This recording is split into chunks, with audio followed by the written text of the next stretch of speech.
万千惠执意嫁给和亲妈同龄的老男人，为了讨好丈夫，竟把裸照做成婚礼迎宾照。丈夫当众指着鼻子训斥她的亲妈，她却在一旁笑着看热闹，连一向温和的倪萍都当场出口警告。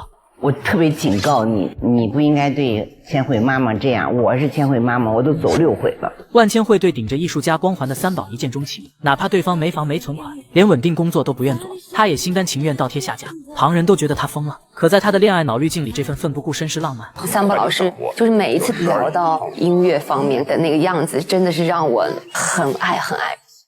一见钟情，可最终要为这份浪漫买单的是生她养她的亲妈。婚后两人育有1儿1女，万千惠一头扛着赚钱养家的重担，另一边又舍不得让心爱的丈夫当全职爸爸，于是转头请来了自己的亲妈生。当了一辈子高中老师的老人本该安享退休生活，却硬生生变成了女儿家的免费保姆，不仅要包揽全家人的家务，还要照顾外孙的日常起居。她掏心掏肺地为这个家付出，可到头来却连最基本的尊重都没得到。我主要是来服务，服务好就行。我还是那句话，这天外孙小米放假只顾着玩作业，落下了一大截，姥姥急得团团转，三宝却满不在乎地纵容孩子。不想写，不想写咱就不写。姥姥担心孩子养成懒散的习惯，以后学习会越来越困难，可三宝却完全不在意。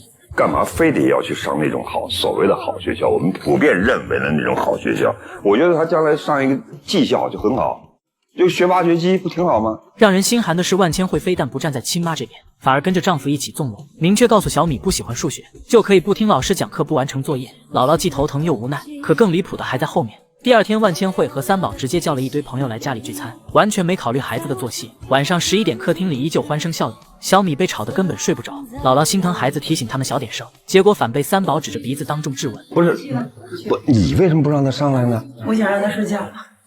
你不要在他的面前永远是那样的，让他不行，这个不行，那个不行。你也能不能有没问题，小米，姥姥允许你上来了。你也可不可以？面对女婿无端的指责，还有亲生女儿全程的冷漠旁观，姥姥这次没有退让。小米第二天要参加学校的集体活动，一旦状态不好，影响的是整个班级。她认认真真的跟两人讲道理，可万千惠和三宝全程嬉皮笑脸，根本没把她的话放在心上。有朋友看不下去打圆场，结果也被三宝当场怼回去。这是一个真的没有办法的，就是2代人的不同的观念。我也是这代人啊，我怎么就不是这样呢？姥姥实在没办法，只能先带着小米上楼休息。可她的退让根本没换来半分收敛。三宝当着所有朋友的面，依旧不依不饶地训斥着自己的丈母娘，而万千惠就站在旁边，笑呵呵地看着亲妈被当众刁难，没有半分维护的意思。那你这样开心，你们今天晚上聊到凌晨2点，他也能到2点，那就到2点，不是干嘛呢？哎呦，他愿意怎么着就怎么着呗。面对如此强势又蛮不讲理的女婿，再想到自己没日没夜的付出，姥姥再也绷不住，当场委屈的哭了出来。哎，我也说不上，反正心里现在五味杂陈。